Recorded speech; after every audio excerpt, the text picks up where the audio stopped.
All right, welcome. This is DB Talking Now, DB Talking Birds, DB Talking Philadelphia Eagles. I am live with Patrick J, and today we are going to be doing the AFC East deep dive as a part of the AFC Powers That Are segment. And then we're also going to be talking about the rumor mill. There's certainly trade rumors going on. And also, we're going to be talking a little bit more about free agency. We're going to be talking about the Eagles because there's stuff to talk about as well regarding them.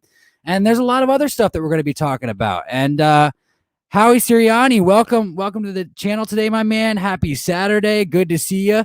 But I do want to start off with this. There is a special message that I do want to start off with, guys. And so we are going to start off today a little bit differently. And that is, it is regarding Giovanni Hamilton. Don't know if you guys know who that is, but I'm going to go ahead and start off by saying this. I want to acknowledge Giovanni for this reason. He is a treasure of a super fan that we have representing our fan base. As a fan of the Eagles and what it means to bleed green, Giovanni is my hero. And as Patrick J and I continue to make a name for ourselves with our podcast and do our best to represent our own fandom, Giovanni does a great job of doing that himself. Giovanni is the greatest fan of us all in many regards. He is a Carson Wentz super fan, a Philadelphia Eagles super fan, and just an incredible, courageous kid who bleeds green through and through. As a lot of us may know, Giovanni received threats and was victim of cyberbullying when he sported his new Carson Wentz number 2 Colts jersey, as he claimed that Carson will always be his hero, and rightfully so. Giovanni, if you hear this, my man, like our beloved Chris Lawn said, anyone who says anything nasty about you is a bum. I will second that, third that, and even fourth that. All of the true Eagles fan base has got your back. Guys, Patrick, Giovanni is a stud. Like, he's a warrior. He's the definition of perseverance with a heart of gold. And Patrick, I know you know how adamant I am about this kind of topic. It breaks my heart, honestly. And so I do just want to come out and say this. And I understand it is off topic, but it is an important message. If anybody is experiencing or is a victim of cyberbullying out there, please let somebody know. It's not okay. The effects of cyberbullying are unmistakable, and we've seen it at time and time again. And no matter how many times you try and repaint the picture, it never gets prettier. It always gets uglier. So please, if anyone out there is a victim of bullying or any kind, please let somebody know. Go to someone you love. Go to someone you trust. Go to someone who will listen. You're never alone in those instances or cases. And I'm just grateful that Giovanni is doing all right. His mother posted an update of him remaining in high spirits while rocking his new Carson Wentz jersey. He's still an Eagles fan, guys. Carson is his hero. Giovanni, you rock on, man, with your new Carson Wentz jersey, because I know I'm getting one too, because he is also my hero. So let's fucking go. Let's talk about the Birds, baby. Let's talk about this free agency. Let's talk about these rumors. Let's talk about these trades, guys. Let's get this stream going. Patrick, how you doing, buddy?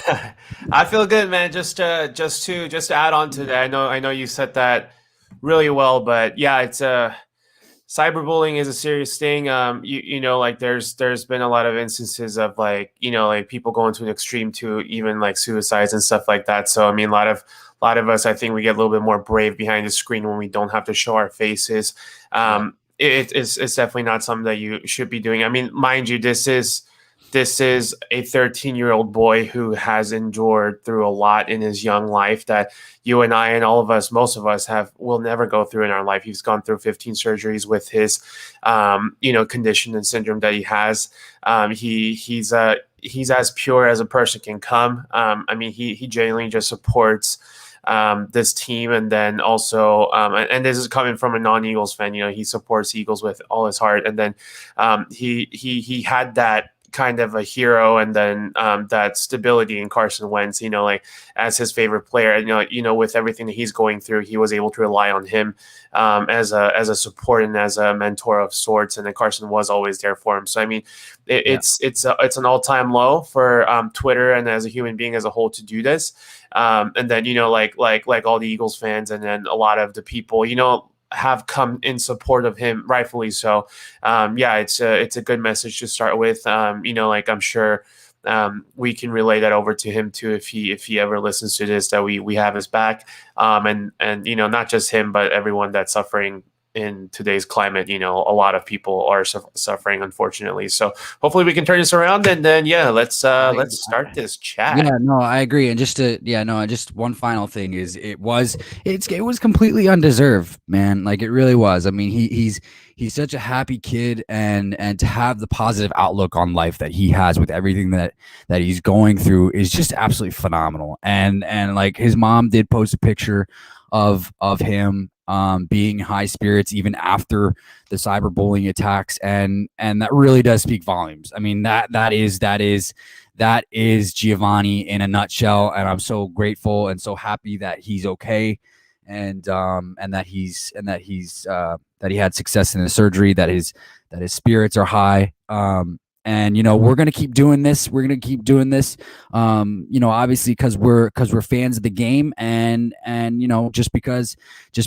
just like Giovanni, we want to keep doing this because we love it, and we're gonna keep him in mind for sure. And let's get to talking about the NFL today, man.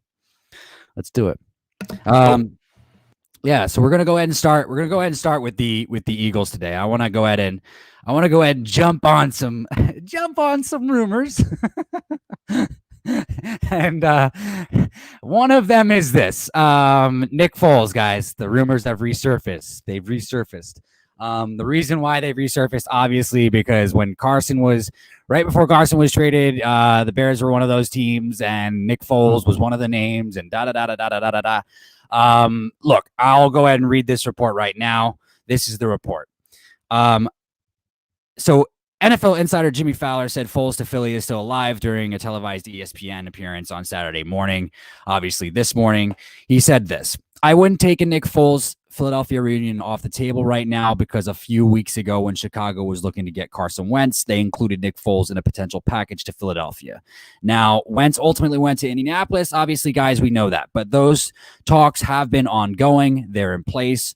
All they would have to do this week is revive them. Philadelphia is looking for a high-level backup, somebody to come in and support Jalen Hurts. Meanwhile, Chicago is just looking to dump some salary right now. They're in some cap problems. Nick Foles carries a $6.6 million cap hit that they could get off their books. I eventually think he'll be traded. Philadelphia is an option for them."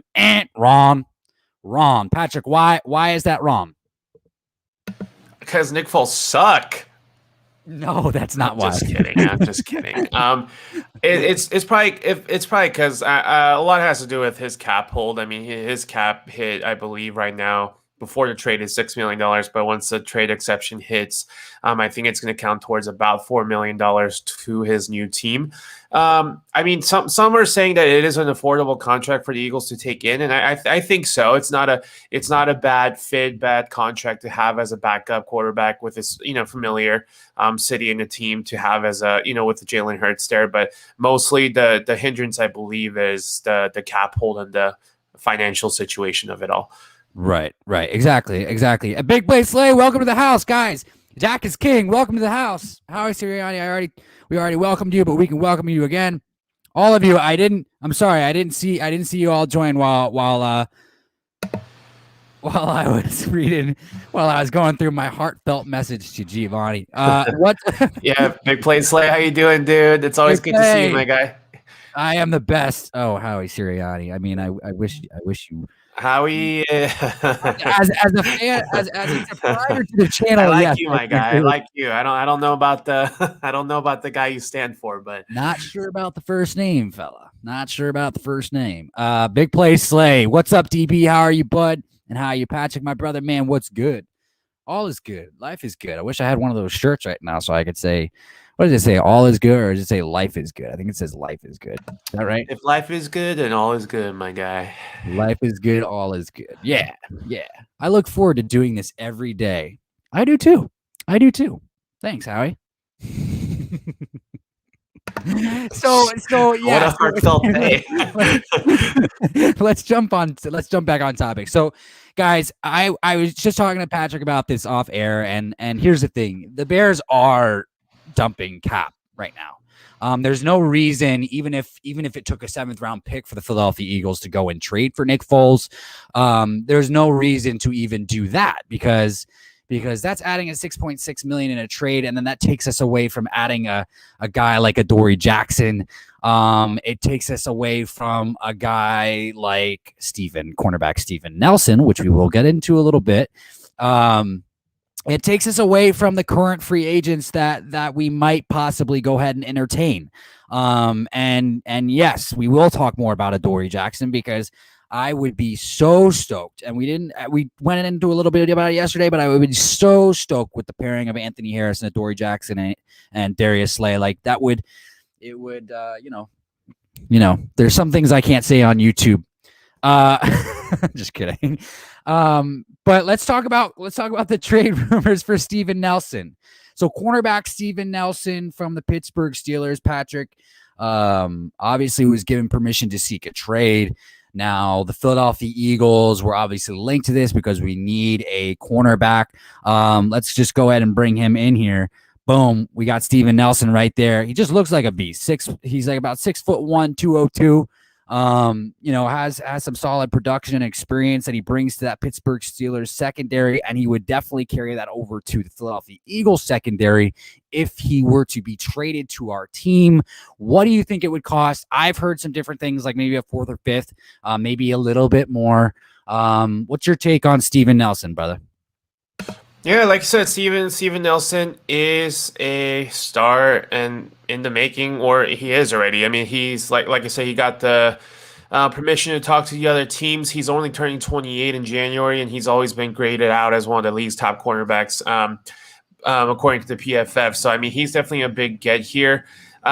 It's a peculiar situation. I'm not 100% sure exactly who initiated this trade, but regardless, the fact that he is on the market is huge.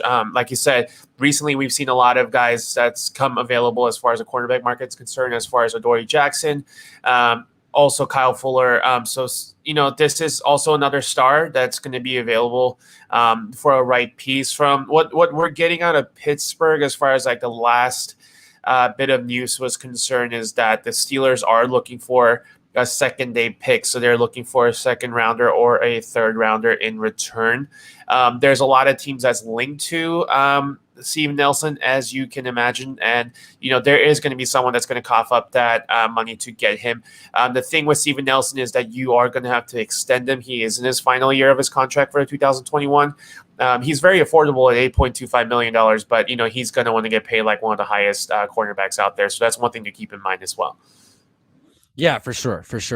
And the other thing too is if these rumors are true, and I just want to say this sounds like due diligence from Howie and his staff, from Nick Sirianni and the staff. Like, it sounds like due diligence. It sounds like a backup plan, honestly.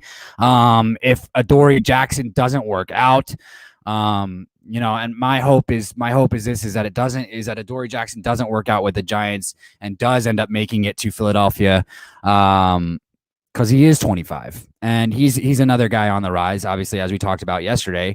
And we'll probably talk a little bit more about that today. But, I would be happy with either guy. The only thing that obviously does worry me about Steven Nelson is just like you just talked about, Patrick, is the money that he probably would demand. But right. we'll just have to see. Yeah, it's a weird market for sure, dude. Like all of a sudden all these superstar guys are available, like the Nelson and then Fuller, and then as Patriots Gilmore and the Saints Lattimore is also reportedly available via trade. So like all of a sudden all these cornerbacks are hitting the market. Yeah, well, I mean, it makes sense. It makes sense for this reason alone. I mean, for top-notch cornerbacks or cornerbacks on the rise, it kind of blends in right with the conversation we're having. Is the salaries the salary demands are high, and obviously with the gravity of the situation that we kind of are going through this year, it kind of is forcing teams to need to get rid of said players like a Stephon Gilmore or like a Marshawn Lattimore, or like a Kyle Fuller, for example. But I kind of put the Bears off into a different category because they're kind of stupid. It's okay. It's okay. Kyle Fuller, no, perfect example. Kyle Fuller is another one of those guys who is on the free agent market, and he is 29. Guys, so we'll have to see. Maybe that is an option, in a few days or something. I don't know. I like to keep as many options open as possible. You never know. That's the name of the game. You never know. But as far as the NFC East is concerned, obviously, Patrick, you and I were talking about this off air as well. Kenny Golladay just signed with the NFC East rival New York Giants, and it's about 4 years, 78, 74.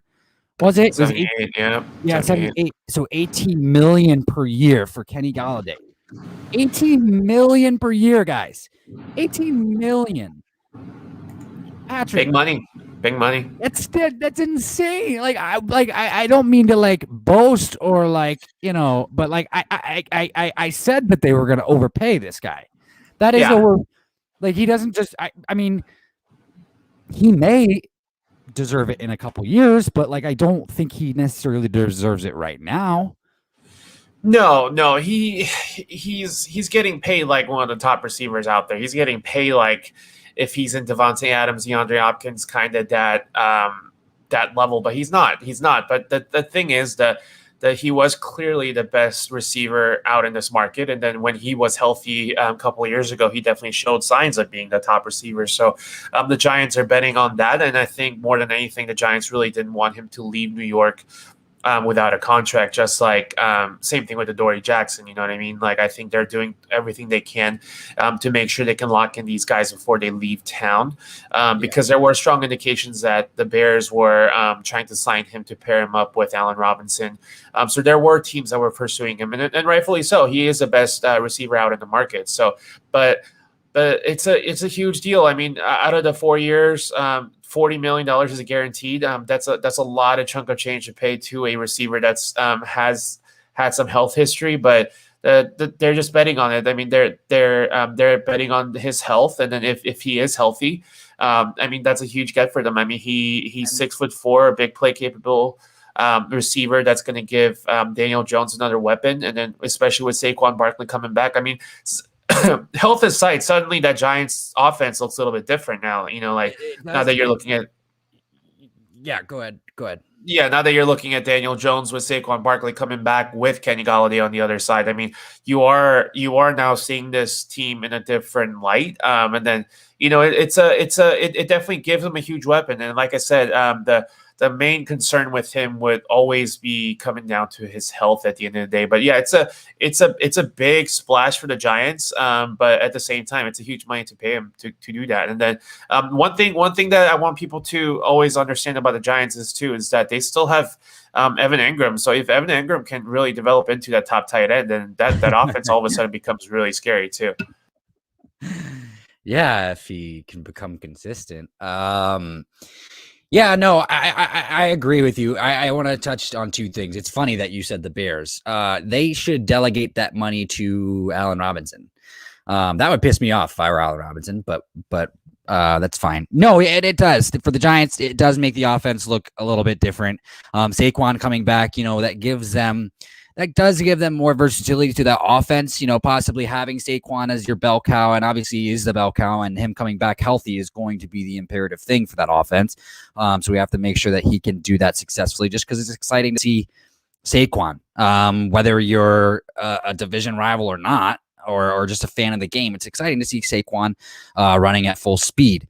And then just to take pressure off of Saquon, you will have now Kenny Golladay to take the defense over the top. So there's that. So yeah, it does make it look a little bit different.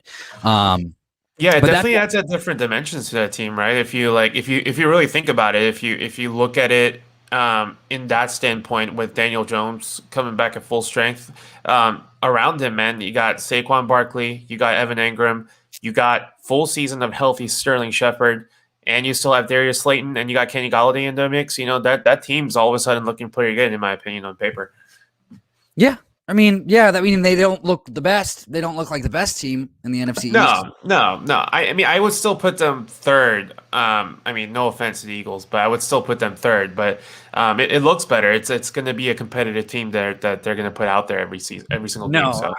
No offense to me. I mean, I think I agree. The Eagles. I said this. I think the other night. I said it the other day before you and I went on.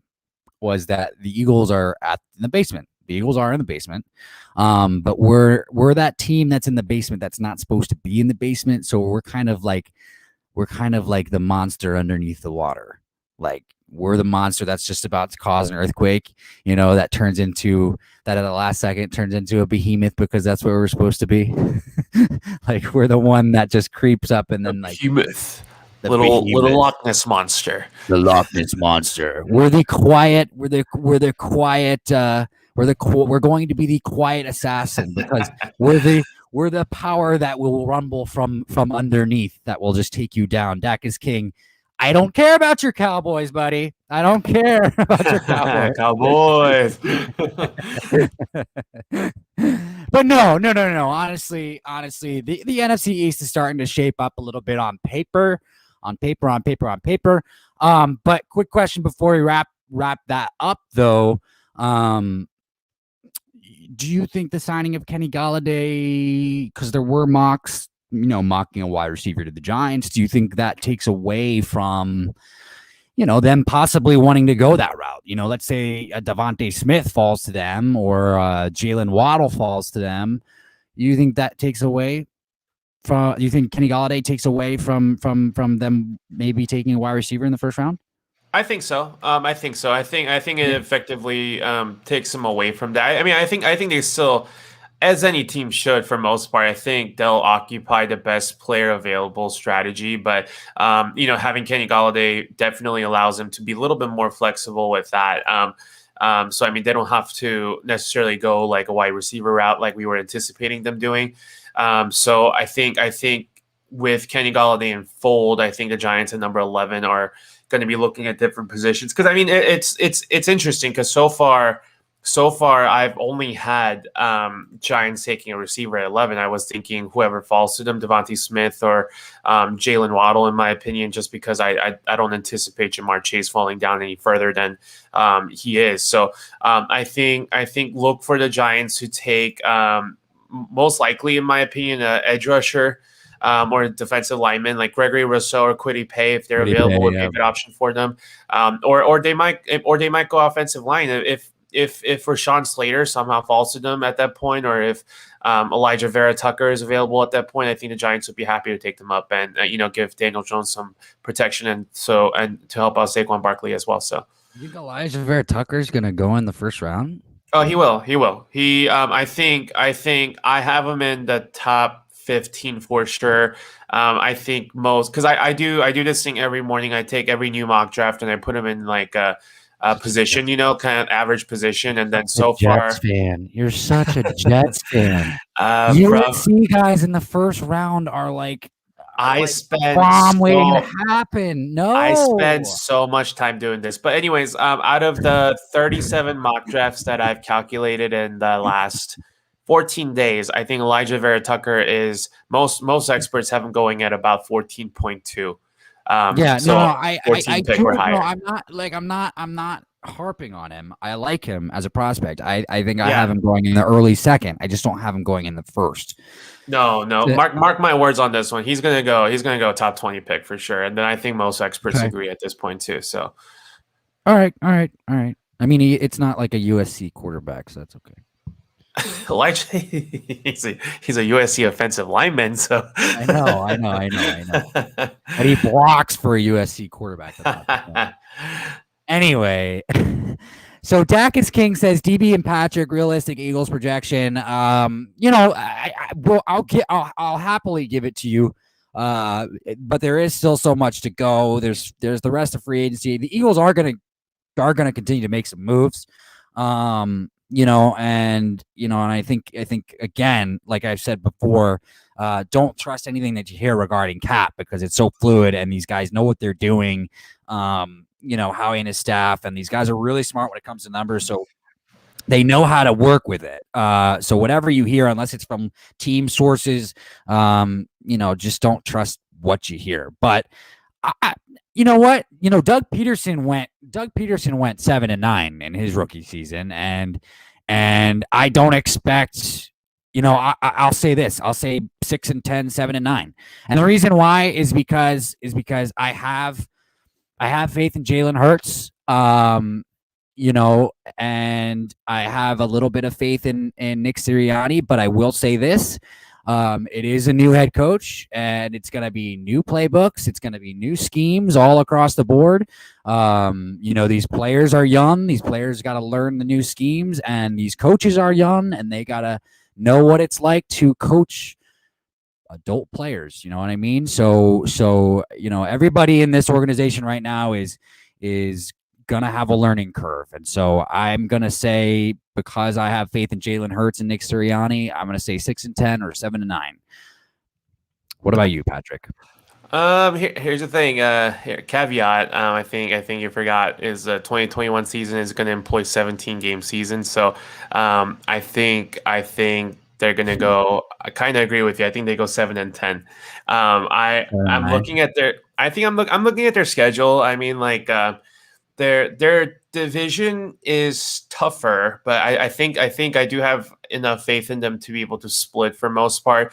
But they do have some tough games on schedule. Like, just looking at it, like they do play the Buccaneers, they do play the Chiefs, they do play the Chargers. So those are tough games. But some of the other games, I don't know what to expect from the Saints. I don't know what to expect from the Panthers or the Broncos. So I think the Eagles have. I think realistically they go 7-10, but I think they have an outside chance. Even I'm going to be optimistic here. I think they could even go 9-8. 9-8. Yep. Okay. Still missing the playoffs, but I think they'll make 9-8 for sure. Oh, okay. Yeah. All right. Do we have an extra game this year that I don't know about or something? Yeah. So the starting with 2021 season, NFL is going with 17 game schedule, not 16 anymore. Oh, cool. Yeah. Okay. All right. Right on. I didn't know that. I did not know that. That's news to me. But I don't read the 400-page CBA all the time, so. Oh, I do. You know that. So let's bust out. Yeah, 17, Dak. But hold on, I want to answer your question because it seems like you're throwing shade, buddy. I have a question. Howie Sirianni says, I have a question for you. Who will be your favorite NBA and MLB teams? Phillies and 76ers for me. He says, I know it's off topic. DB probably likes the Lakers. I don't know what the hell you're talking about, bro. It's always Philadelphia teams for me. I'm from Philadelphia. No, just because I like LeBron. I do like LeBron. I do follow LeBron, but I'm a Philly guy through and through. So, well, respect. I mean, what about you, Patrick? I'm not a two-teamer here. I'm a Phoenix Suns and an Arizona Diamondbacks fan. So Phoenix Suns, man, second best record in the NBA. We're coming for you. Yeah, they are. They're playing hot. They're playing hot. All right. So what are we moving on to now, sir? So now, guess what? We get to start on the AFC East. Let's start on the AFC East. And guys, I know yesterday I was a bit distracted. So we are going to restart. So we're going to bust through the Jets and we're going to bust through the Patriots. But we're going to do it a little bit more detailed today. And then we're going to get the Dolphins, and then we're going to get the Bills, and we're going to fucking nail it. So let's nail it, Patrick. Let's nail it real good.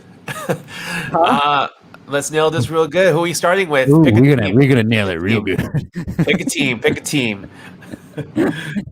Let's start. Let's start off with the Patriots, dude. Let's start out with the Patriots.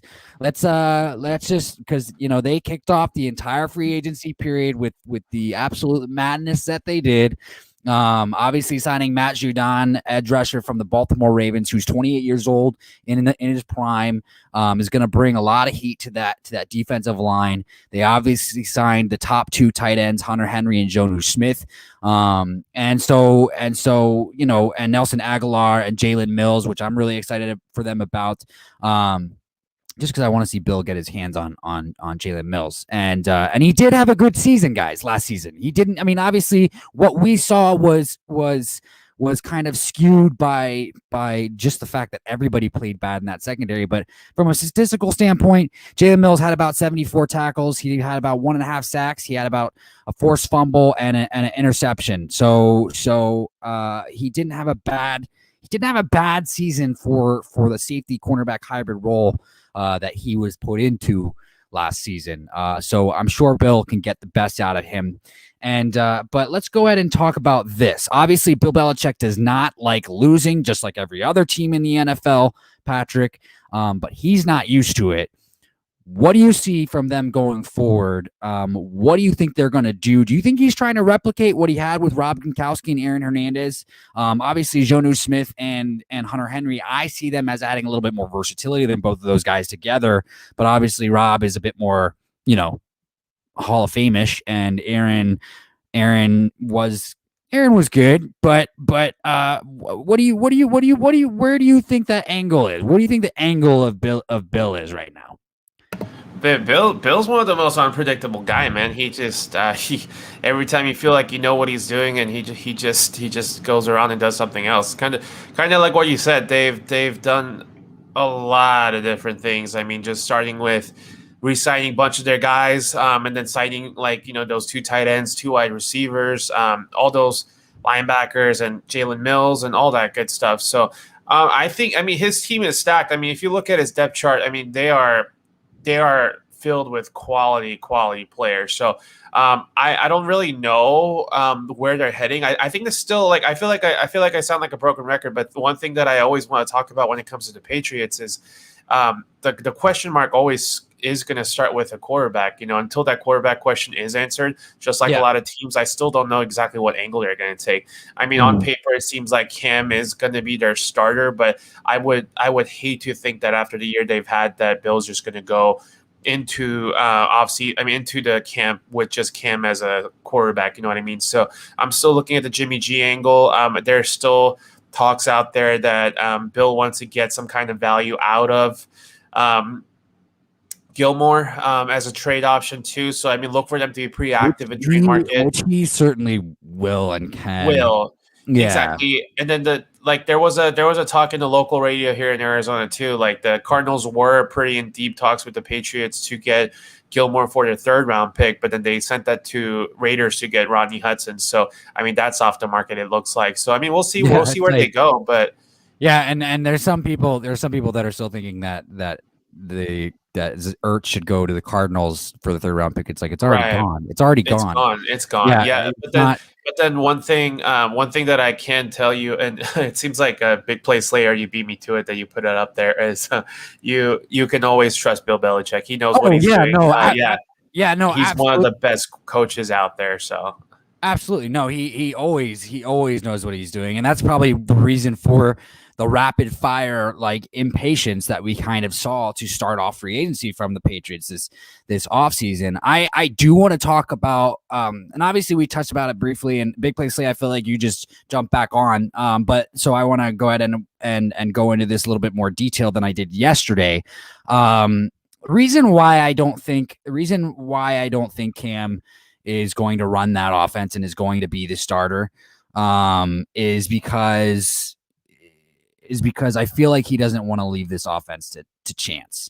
And I think and it's not anything to take away from Cam Newton, but his decline started 3 or 4 years ago, in my opinion. And from all of the breadcrumbs and the trail left so far this offseason from Bill Belichick is he's going to upgrade. He's going to upgrade and make sure that there's no debris or trails left behind or puzzle pieces unmatched. You know what I mean? So I think that they're going to upgrade, or Bill is going to find Bill is going to find a quarterback that he can groom and then take over for Cam, and we might see that. In fact, I would like to see that more so than possibly bringing in a wily veteran. You know what I mean?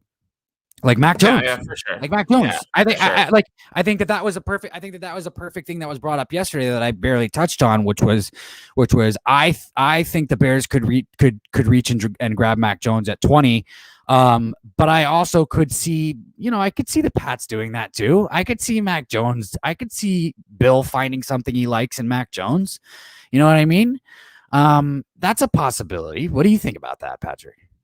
Yeah, like Mac Jones is a possibility. I mean, I think Bill at some point is going to look for that quarterback of the future. So I think he's going to try to find a way to do that. You know what I mean? So, I mean, the thing about Bill, I think I've told you this before.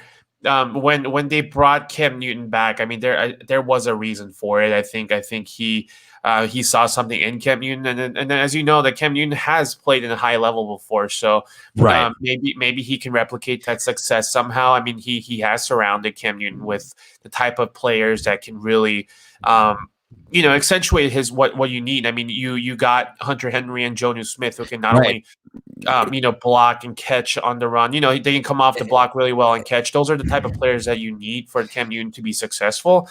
So, I mean, in a way, I feel like Bill Belichick is designing his offense and bringing in players to help Cam Newton. Exactly. Yeah, no, and it's perfect. It's the perfect thing, and this is exactly what Big Play Slay just brought up. And I was actually thinking about this last night too. Is obviously Cam Newton's best years were coming pretty much when they did have Greg Olsen in his prime. And now that there's two tight ends who were the two top tight ends in the free agency period, now on the New England Patriots, it does seem like it's going that route. And Big Play Slay said, see, here's the thing. Bill Belichick is trying to find ways to upgrade for the Pats offense. Bill is looking to Cam's MVP year and see the things he worked well with, getting tight ends that are versatile. And I completely agree. With that. And yeah, guys that are reminiscent of Greg Olsen in his prime. And that makes perfect sense. It makes perfect sense to me. Yeah, agree. Yeah. I mean, like, I think Big Play Slay and I kind of were on the same page when it comes to that. So, I mean, like the players that they were bringing in definitely is reminiscent of what made his Panthers team successful. So, I mean, that might be the way that they're going. And then, like, as you can see, everyone thought David Andrews was going to leave. And then, they brought him back to the 4-year contract. And then, Cam was pretty adamant that he enjoyed getting the ball snapped by David Andrews. So I mean, they are bringing a lot of guys to make him successful. So that might be what it is too. So we'll see. And then as you guys know, Nelson Aguilar is one of those guys that can also be really useful in the type of plays that the Patriots like to run. I know he wasn't always successful with the Eagles, but the type of scheme and an offense that the Patriots like to run, he fits their scheme really well too. So. He wasn't always successful. Is that what you said? Hey man, I'm trying to be positive. Oh, positivity. I see. Because there's so many positivity. There's so positivity. many. There's so many positive things that can be said about Nelson Aguilar in the Philadelphia in the memories of the Philadelphia Eagles fans' minds. I mean, okay, let's go that route. I'm all about positivity. Yeah, 2017 was great. Oh, shush. Stop. Yeah, I mean, okay. So sure. Look, we saw a different Nelson Aguilar last year. He jumped his yards per catch. Jumped about 7 yards, and it went from about 11 to about 18.3 with the Oakland Raiders, or the Las Vegas Raiders, and so whatever they did, they used him correctly. His personality changed, his mindset changed. He became more of a dog. I remember there was a huge thing where they lost, and Nelson Aguilar came out and called him out and said, you guys are acting like losers or something like that. That was for an Eagles fan, it was shocking to hear, because that's not something that we heard when he was in Philadelphia. So and obviously he's still young. He still has the capability. He still has the ability. There's still untapped potential there. And so I still believe that there's still some stuff to get out of him. And like I said before, if there's a guy that can do it, it's Bill. If Bill can't do it, I don't know who can. So yeah, I mean that's where I'll leave. That's where I'll leave that. But I think but then again, as far as the wide receiver position is concerned, it's not like they just got Nelly. They got Kendrick Bourne as well, who has 56 games under his belt or something like that, and has like 1,700 yards. So he's doing a pretty phenomenal job. He did a pretty phenomenal job there during a short stint in San Francisco. So he's always a guy that I liked coming out of college. So that's a good grab. It's a grab for the New England Patriots as well. Yeah, it's an interesting combination. I mean, I'm gonna kind of go over what I think, and then we'll wrap it up with the Patriots too. Josh McDaniels liked to run the 2 tight end sets. I mean, last season he had Ryan Izzo and Devin Asiasi as his primary tight ends. But I mean, those 2 tight ends really didn't do a whole lot, and they just had 8 dropbacks all season, in my opinion. So Belichick wanted to develop that and to make sure that they had the right pieces to do that. So what they like to run, I'm not sure if you heard the term why ISO before, is when Patriots like to run that scheme, and they used to do that a lot when they had Rob Gronkowski on their team. So they would put him on the backside and put quick slot guys like when they had Wes Walker, Julian Edelman on the inside, and then they would run their trips. So like when Rob would block and come up, and then these 2 slot guys would run around, it gives a quarterback that quick option to either hand it off or throw it, pass it to one of these slot guys, or be able to throw it to the guy like a tight end when he's coming off of the isolation. So I'm not saying Hunter Henry is like Gronkowski when it comes to blocking, but they do have that ability to do that. They can kind of go back to what Josh McDaniels and Bill Belichick likes to run as far as that offense is concerned. And they do have the right players to do that, because Nelson Aguilar and Kendrick Bourne are similar in their style of play as far as those like quick slot guys are concerned. And then Hunter Henry and Jonas Smith can definitely like fill in to be like a Walmart version of Rob Gronkowski, you know what I mean? But like they can kind of go back to running the Y ISO version. So what's wrong with Walmart? There's nothing wrong. I'm not saying that's bad. I mean, that's just my term. They're not Rob Gronkowski, but you know what I mean? They're great players. I got you. Yeah, no, and I gotcha. Yeah, no, and obviously them bringing back Ted Karras, who had that 1 year where he started 16 games off of the offensive line in Miami, is a big deal as well for that offensive line. So, they're doing all the right things. But hey, Patty, let's go ahead and move on to your Jets. Jets. Don't call them my Jets. I mean, let's start with. They are your Jets. Let's start with that though. Let's start with that. What do you think? What do you think about the Jets? Let's start with that. What do I think about the Jets? I think. Well, you know what I think about the Jets. But here I will go here. I always enjoy a good underdog story. I think you know that. And so I like you would like to see the Jets find their way back to prominence. I think it starts with taking a quarterback at 2. That's what I think. I think Zach Wilson should be the guy. There's a lot of holes that they need to fill. I don't know, Patrick, if a defensive look. I'm excited for Robert Saleh. I don't know if a defensive-minded head coach was the best idea. Honestly, really don't. I know you're excited. I know you're excited about him. I just don't know if that was the best idea moving forward. They got to find ways to score points. You know what I mean? They got to find ways to score points. And they got to find ways to fix their ability to develop quarterbacks because they had one that had a lot of potential.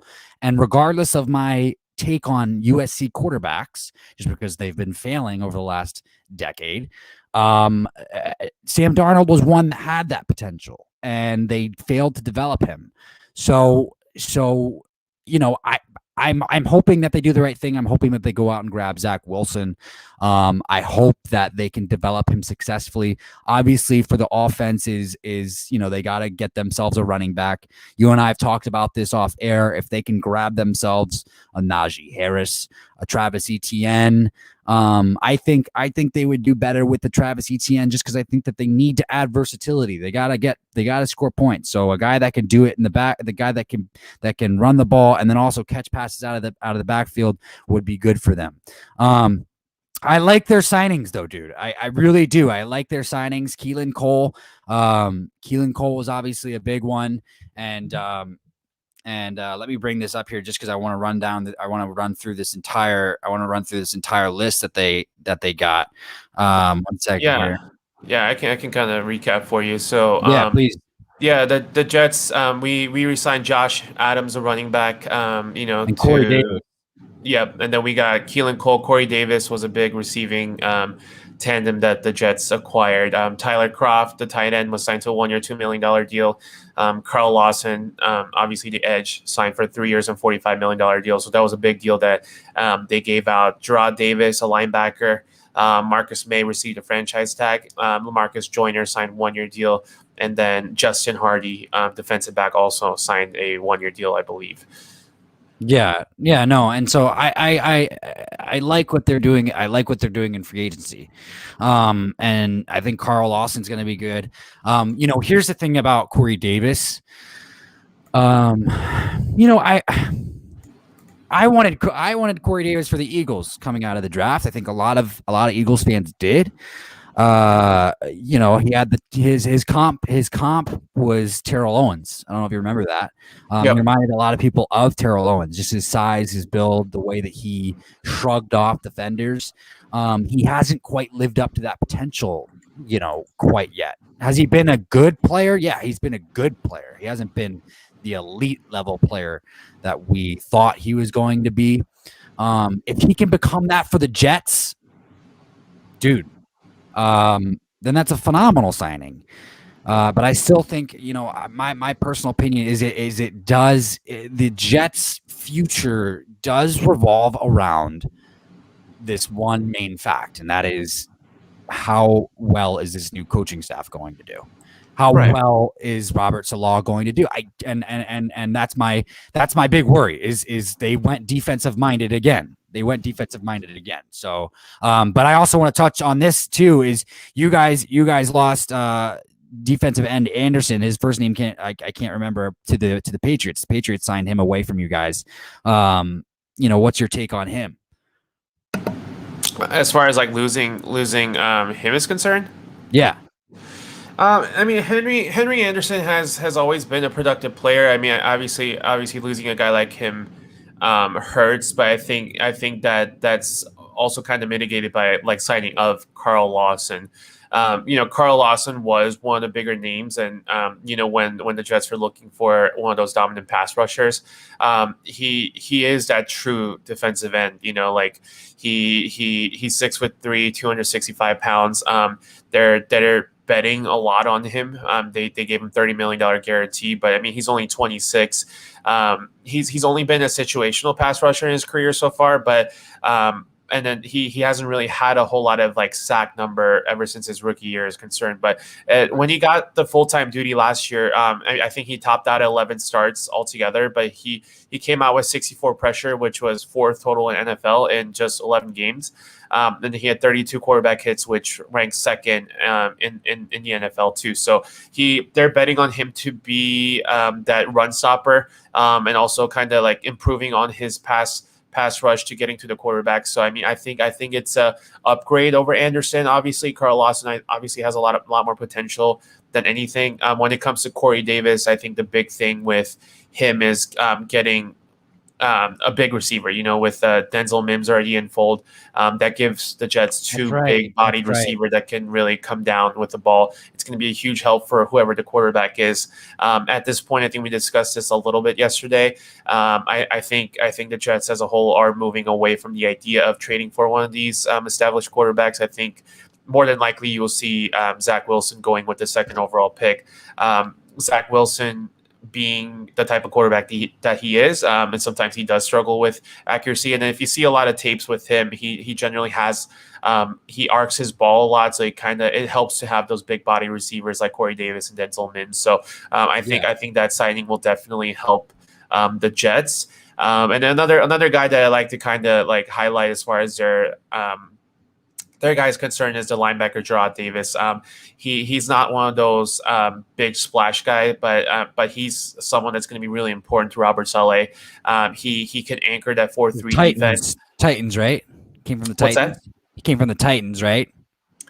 He played for the Lions, actually. Lions, right? Yeah, right. yeah. So he's a true 4-3 linebacker. He can really they see him as a leader who can be an effective blitzer, who can be a little bit weaker in the coverage too. So it's just he's going to be an important piece. It's just a question mark is how C.J. Mosley is going to really fit into the picture. If you guys remember, C.J. Mosley was one of the top linebackers a couple of years ago when the Jets signed him, but he's become more of a question mark more so than anything. So I want to ask you about yeah. C.J. Mosley. There have been trade rumors surrounding him. How does that make you feel? What do you think the validity to that is? And I mean, it's not actually just this year. It's been the last couple of years, but especially now. He did sit out the season. Is that correct? I think he did sit out the season. Correct. Yeah. What's your take on C.J. Mosley possibly being involved in trade rumors?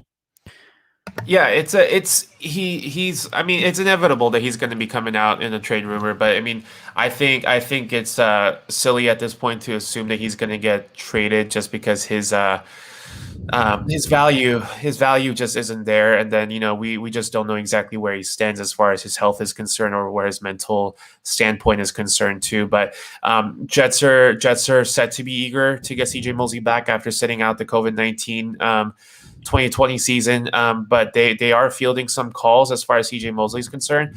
But I think that's where this signing like Gerard Davis really helps, because he is one of those guys that can really anchor that 4-3 defense for Robert Saleh.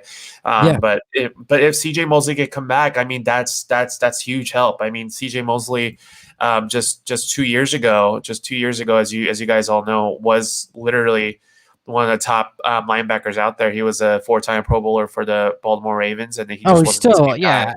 I think he still is. I mean, that's the thing. That's the thing about him. He still is. I mean, this year was such a weird year. A lot of players sat out. More so in college than probably the NFL. But it was a weird year, and I don't really expect him to miss a beat all that much. I mean, there probably will be some curb coming back, but I still expect him to step right in. And if you guys can keep him and don't trade him, with the addition of Gerard Davis, I mean that linebacking core does look good. You talked about Brian Poole about a week ago, losing him. Why don't you talk about it now? What's your take on that? How do you feel about that after the secondary? How the state of the secondary? Yeah, I mean Brian Poole. I mean he was actually one of those guys that I was like thinking that would be a good fit for the Eagles too. But losing him in the secondary, it does hurt. But like I said, I think they're kind of just doing like what they can to fill the void at this moment. Like as you can see by signing Justin Hardy coming over, and then I think they also signed LaMarcus Joyner too. So I did see that. Yeah. So I think they're filling the void. I think their main thing this offseason, the trend that I've seen as far as like what they have been doing is they haven't been really giving a lot of long-term contracts out like they did when they signed Le'Veon Bell and CJ Mosley. I think they're kind of just keeping it short for a reason. I think they're kind of just trying to see I think this is also a huge sign that they are leaning towards drafting Zach Wilson, because by having these guys to a 2-year deal, I kind of look at it as what Jared Goff did, back in the day with the Rams, or what Kyler Murray and Arizona Cardinals are doing right now. By signing these guys to a 2-year contract, 1-year contract, you can really kind of see the state of your team 2 years into your rookie quarterback, and then once they're settled in, going into their third year, that's generally when they really take off. They can really go all in while they're on that short-term contract. So I think the Jets are looking at having a fairly low cap hit 2 years into Zach Wilson's career. I think that's what I'm looking at. But just to finish off with LaMarcus Joyner, he was a starting free safety for the Rams for a couple of years in 2016 through 2018. He graded really well in 2017. I think he had a yeah, we're very well 90.9. aware. We're very well aware of Lamar. He broke Carson Wentz's, or he tore. Oh Carson yeah, Wentz's that's ACL. right. I forgot about that. Yeah. But yeah, ever since then, he kind of just took a step. Sorry to bring that up, dude. I totally forgot about it. He ever since then, when he went to the Raiders, he kind of took a step back. I mean, he was abysmal, man. 47.5 PFF grade. That was, I think, 110th out of 115 qualified quarterbacks. And last year he was 89th out of the 121. So Jets are betting on it, but he's a small guy. He's 5'8", 185. So he's a little bit undersized, but he's a scrappy player. He's one of those guys that knows what he's doing. But at the same time, he is annoying, and he's one of those guys that can kind of pop up everywhere. So it's going to be feast or famine kind of situation with him. So I mean, we'll see. I think as you guys all know, I don't think the Jets are really going into the season looking to contend.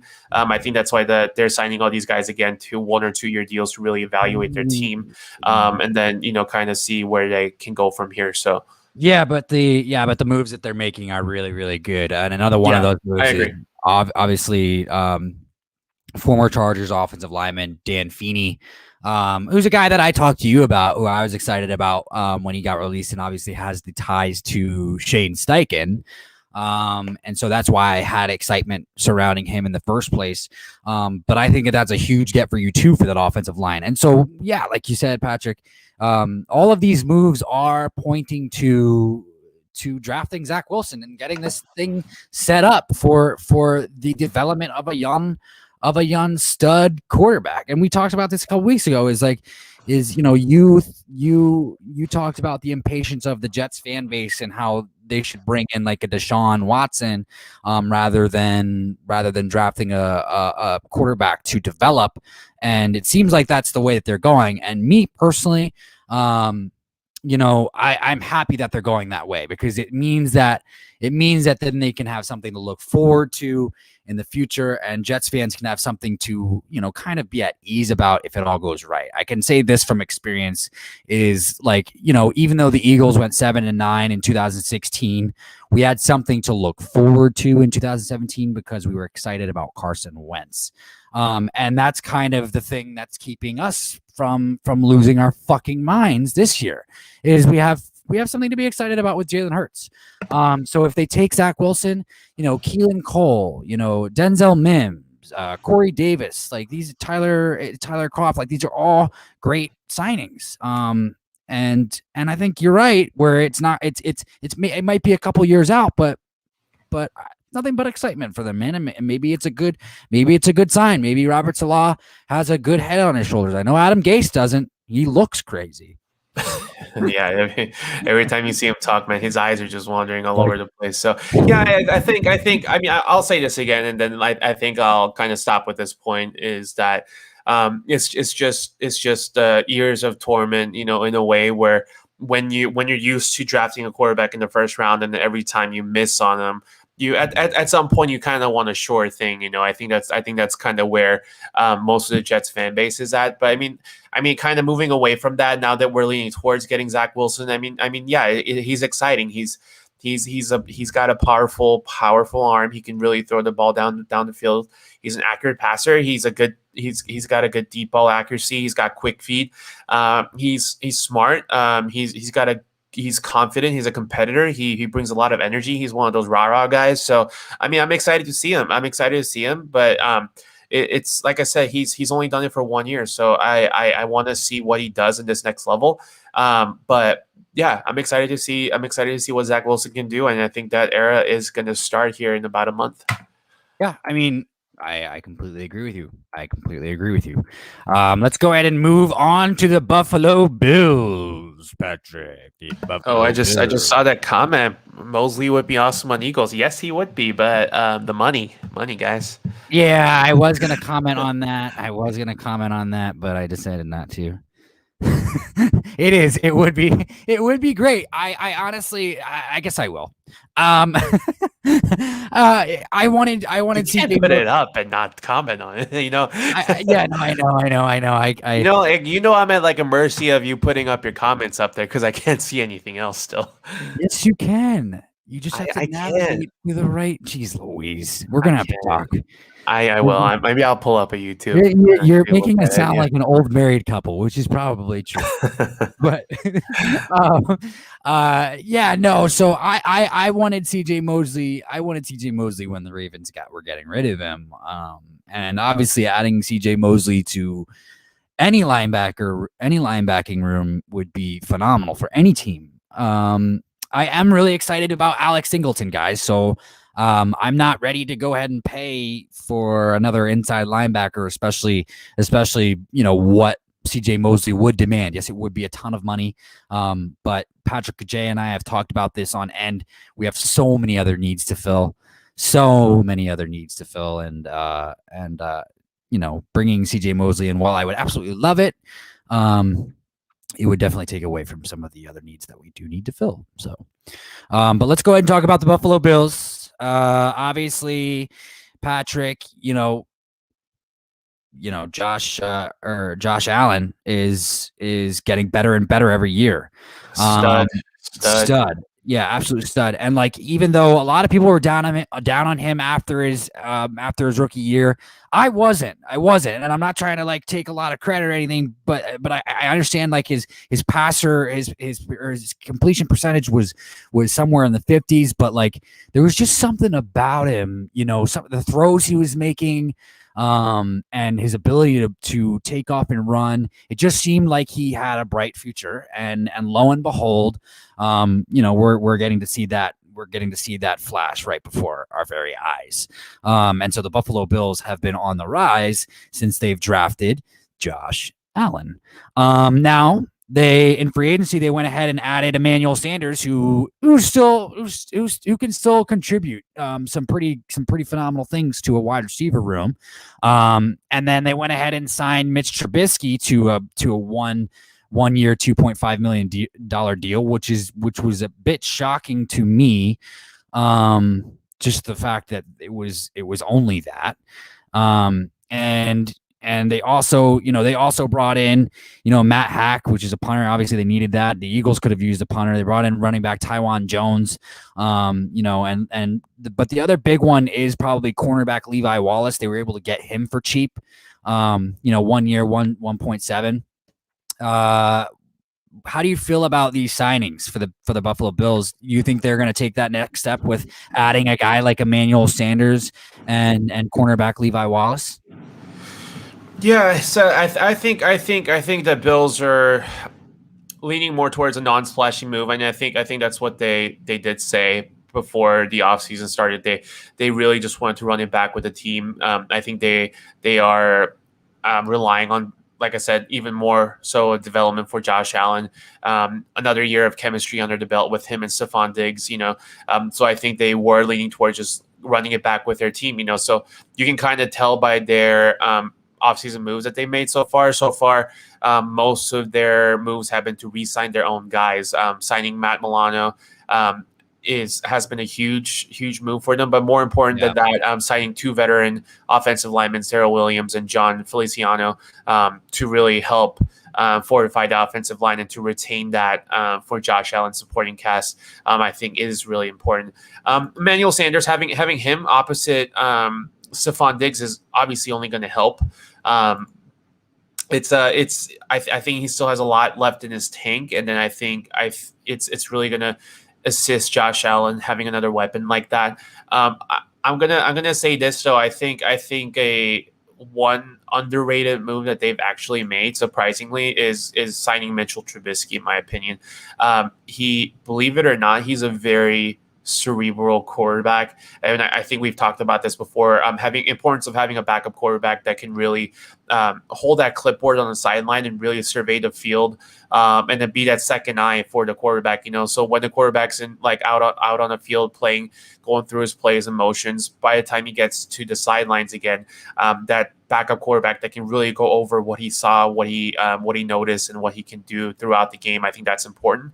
And I think Mitchell Trubisky can really be that guy to assist him. And a lot of people forget that he actually is a decent quarterback and he has a good eye for it.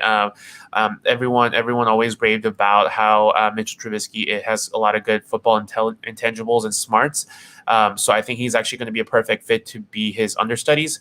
I don't want injuries to happen. Obviously, I don't want Mitchell Trubisky to step in for Josh Allen, but I think he has a pretty decent place in that locker room. He's also wanted to come and work for quarterbacks coach Ken Dorsey, so they do have a relationship there too. And obviously, it's a huge upgrade over Matt Barkley, in my opinion. So.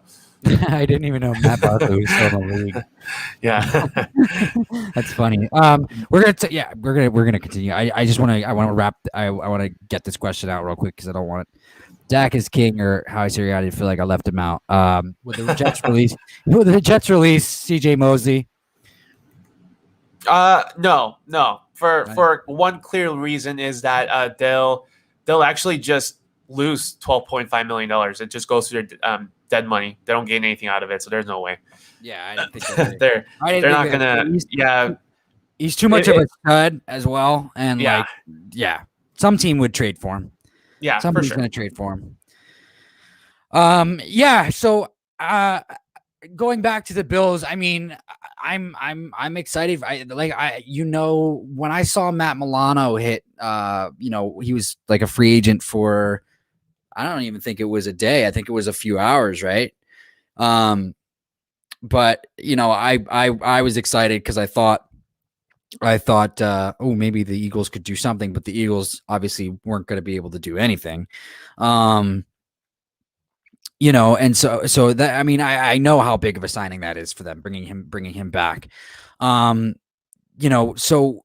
I think that they can take the next step. They're one of those teams that I believe is on the rise.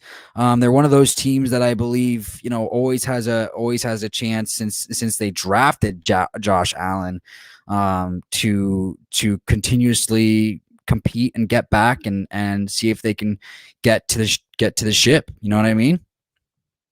Yeah. I mean, like Josh Allen, it's huge, man. I mean, they made it to the AFC Championship. I think they can run it back with the same team and still be really successful. So, Buffalo Bills are one of those teams I don't think they have to do a whole lot. And like you said, the signings that they have made, like Levi Wallace, Tywan Jones, Jacob Hollister. I mean, those are all solid moves to add those veterans to the already solid team. So, you guys want to know more about us? I'm a coffee fiend. I'm a coffee fiend. Look at them. I'm a coffee fiend. I think you guys may have seen me. I've been drinking like Bang energy drink. I don't drink alcohol. I used to. I don't drink alcohol anymore. What about you, Patty? Patty loves that coffee too. We're very much alike.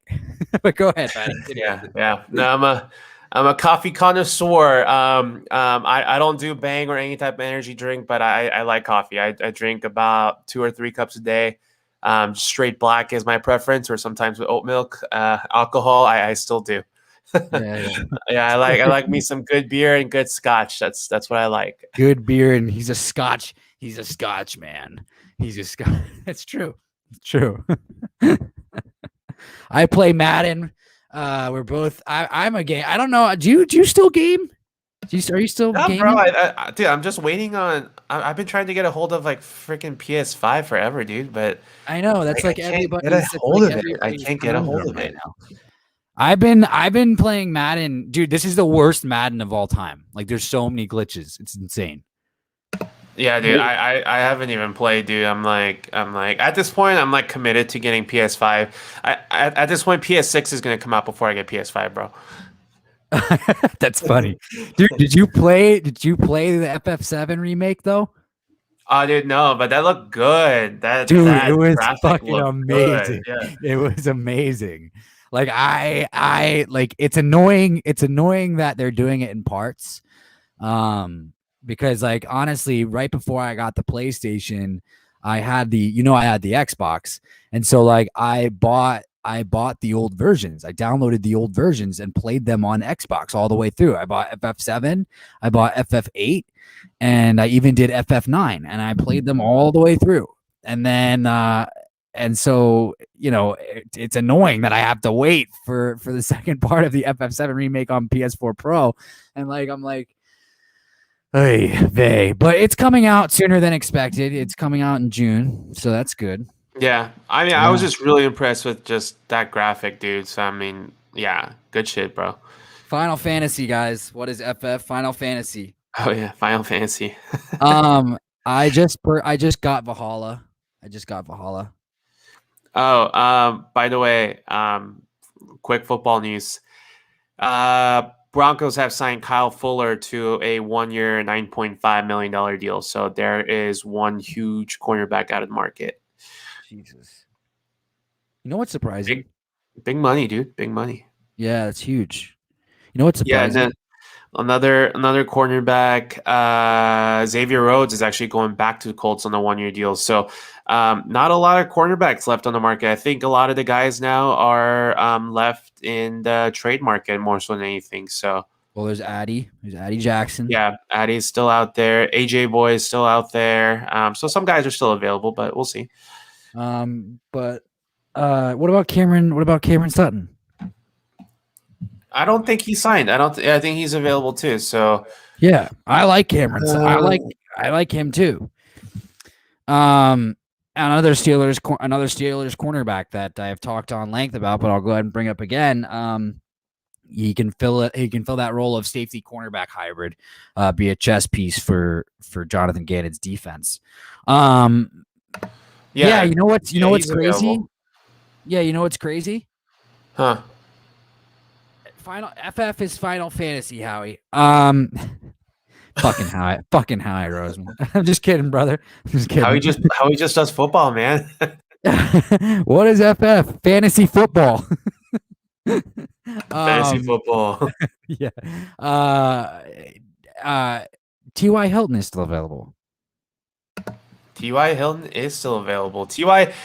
Hilton is gonna get AJ Green money, so not expensive. I think he can be had for about $6 million a year. So he's still a guy. I know he's getting older, but he's still got wheels, man. He can run.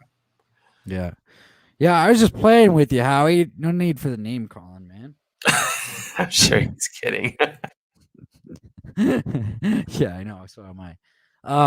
But yeah, no. So let's go ahead and move on to the Dolphins. Why don't we? Why don't you kick this one off, brother? The Dolphins are my Washington football team of the AFC. They're just up and coming team designed specifically primarily on their defense. They've really come back. To I'm kidding, Boo. He says. I know, and I found that. Hey man, I'll be honest with you. Like, if I didn't know you, if you said FF, I'd be like, what are you talking about? Fantasy football. Fantasy football. I like the Jets. Cough, cough. Big Play Slay. What is that? Big Play Slay wants to wrap you up and send you to shit talking. Here's the thing. Big Play Slay might talk shit all the time, but he's my man, dude. Dude, you guys get along like yeah. Right on. We're like Tom and Jerry, dude. We just bicker, but at the end of the day, it's all love. So no worries, right there. So I mean, I deserve this Jets hate right here. So Tom and Jerry, Bugs and Daffy, and Big Play Slay's my guy. So yeah. What was I talking about? I forgot. Oh, the Dolphins. Yeah, dude. Big Play Slay is your guy. Big Play Slay is your guy, apparently. Yeah, apparently, Big Play Slay is my guy. Apparently, there's a little bit of a love thing going on. I'm a bit jealous. Yeah, see that? Yeah, Big Play Slay is my guy. Anyways, they are my Washington football team of the AFC. They're coming for you. Their identity starts and ends with their defense, but they are kind of becoming a two-dimension guys with Tua really stepping up. Brian Flores, obviously coming down from the Bill Belichick tree, really cerebral, one of the most respectable coaches out there. So he's really taken this team to another level, in my opinion. They did make a lot of decent signings. They did bring in Jacoby Brissett, who you and I both thought would be a good option for the Eagles as a backup quarterback. So he's going there to be a mentor for Tua, which is a huge signing in my opinion. Malcolm Brown, the running back's coming over there. A good signing from the Rams, yeah. Exactly. And then they just re-signed Adam Pankey and Isaiah Wilson. They just acquired him as well, so they're fortifying their offensive line too. But I believe they actually just released him too, if that's correct. You say Pankey or Hanky? Pankey. Pankey? Yeah. Talking about Pankies now. Not allowed to talk about. We talk about anything I want here. Their big signing is Will Fuller. Will Fuller comes in there, 1-year deal, worth just north of $10 million. He does have upwards of $3 million in incentives too. But when he's on the field, he can really be a good option for the Dolphins too. So Dolphins are up and up, man. They're coming for you guys. Yeah, no, I agree. I agree with you. I think that they're kind of like the Buffalo Bills of a couple of years ago. And if it's compare them to anything, but I do have some worries about Will Fuller, bro. I know what he can do. I know what he's capable of, but over the last 4 years, he has not played more than 11 games. And that's an issue. That was my issue with you and I talked about this off air. That was my issue with him. If he were ever an option for the Eagles, he has to play a full season. He hasn't played a full season in about 4 years. That's the issue. So can he play a full season? I hope so. I would love to see him play a full season. I would love to see what he can do on a consistent basis. If he can get 16 and then another 16 and another 16 or 17 now, I guess. I mean, what do you think about the fact that he can't seem to play more than 11 games, dude? Because it is a thing to worry. Yeah, I mean, it's the same thing as far as like what we talked about with Kenny Golladay. I mean, it's contingent on their health. I think that's why it was a little bit more shocking for you and I both. I mean, Kenny Golladay is obviously a better receiver, but I think as a whole, more people were concerned about Kenny Golladay because of that length, the 4 years and up to $40 million guaranteed. You know what I mean? So Will Fuller is a low gamble guy, in my opinion, just because it's only a 1-year deal, only a $10 million deal. He's a stud. He's a stud when he's healthy. I mean, he had a breakout 2020 season. He posted career high 86.2 PFF grade. He's really efficient. He's one of those guys that's really out there getting home runs all the time. He can really get those deep touchdowns. Ever since 2016, I think he ranks 13th on pass catchers. Home run guys, yeah, like the deep ball guys. Oh, home run guys. Like you said. Yeah. No, home run guys. So he's one of those like deep touchdown guys. So like he can really get it. He breaks out really well. So like I said, for him, it's just a matter of staying on field. I think that's really what it comes down to. But I mean, honestly though, like if you're looking at it like schematically, it's not a perfect fit necessarily. For Fuller to go to the Dolphins, just because they're not really designed to match his deep ball threat as far as like their plays and scheme is concerned. And then their corps, their receiving corps. I mean, it starts with Devontae Parker. They still have Mike Gesicki, Preston Williams. It's a tough receiving room. They're going to have to share the ball a lot. So yeah, sure. Yeah, but I mean, but honestly, Tua is getting a good weapon. If Will Fuller can really stay on the field, he's gonna be Tua's best friend. Honestly, man, he's gonna really help him and his next step in his development really well. And like I said, I know we primarily just touched on Will Fuller here, but I think their big take is gonna be with their third overall pick, as you all know. So yeah, I agree. I agree. We all know this. We're thinking Devontae Parker, Will Fuller, Mike Gesicki. We're like, that's going to be a solid weapons for Tua to play with. imagine adding either Kyle Pitts or Jamar Chase to that. That's what you're looking at with the Dolphins offense, and that's going to be scary. I agree. I want to see more of Tua, honestly, in my opinion. But before I deem him the future of the franchise, but that's just my opinion. King, welcome to the channel, my man. Yeah, you are late, bro. King. But no, hey. So today we talked about the Eagles. We talked about Nick Foles. We talked about the rumors of Steven Nelson, Steelers cornerback possibly being traded to the Eagles. We talked about Adoree Jackson. We talked a little bit about Anthony Harris. We and right now we're wrapping up the AFC East, man. So you can rewatch a little bit later, but as we'll be back with you every single day. So no issues there. No issues there, brother. No issues there. Big Play Slay says, who do you think has a brighter future, the Dolphins or Bills? Personally, I think it's the Dolphins because the Bills have overloaded with talent and they'll have to pay Josh Allen and Stephon Diggs. Yeah. I understand where you're coming from. I honestly do think it's the Bills who continue to have the brighter future. That one does depend on what they do in the draft. Stephon Diggs, I mean, they can probably replace Stephon Diggs by that point. They did just sign Emmanuel Sanders. I feel like they'll be able to find new weapons by the time they'll have to repay these guys. But yeah, no, obviously those are fair questions. Those are fair questions. They will probably have to find guys for Josh Allen to build around, or for him to build around by the time that point comes.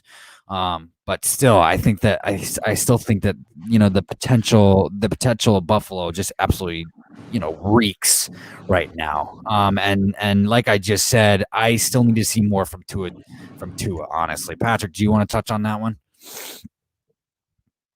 Yeah, I agree. At this point, I mean, it's you're talking about the proven team in Bills who's done it and been there and done that. They've been to an AFC Championship.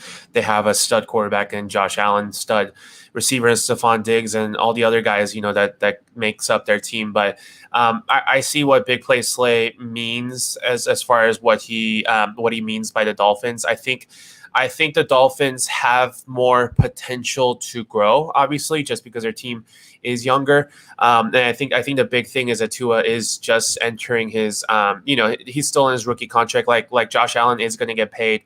Stephon Diggs is already making a lot of money, and he might have to get extended too. So it comes down to like the Rams formula and Seahawks formula. At some point, those good teams are going to have to start extending their players, and they're going to have to sacrifice some guys. They're not going to be able to retain everybody.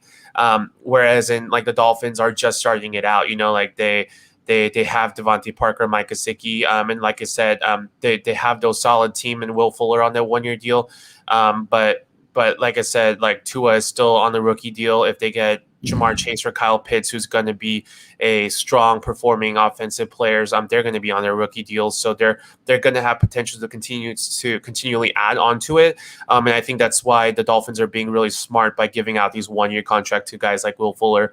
Because if you look at their cap situation, it's designed really well that in the next year or two, they're still able to add a lot to their team. So if their core starts with their defense, obviously we haven't even touched on them. Their defense is solid. But if their core is Tua and let's just say Jamar Chase and Devontae Parker, whatever, they can realistically go and add one of those top tier free agents to whatever positional needs in the next year or two while Tua is on their rookie contract. And then they can really go out there and be a force out there in the AFC. They can. Yeah, no, they can. And another question I wanted to ask you, obviously, Devontae Parker has been a part of trade rumors for the past couple of years now. With the signing of Will Fuller, do you think that is something that they might even entertain even more this season? Or do you think that they are going to keep him just to help build around to it? Yeah, I think they're going to keep him. I think their deal for Will Fuller is designed to be so. I think they gave him a 1-year deal, obviously, to prove that he can stay healthy, but to run it really out there like having Devontae Parker and Will Fuller is a luxury. Having Mike Gesicki is a luxury.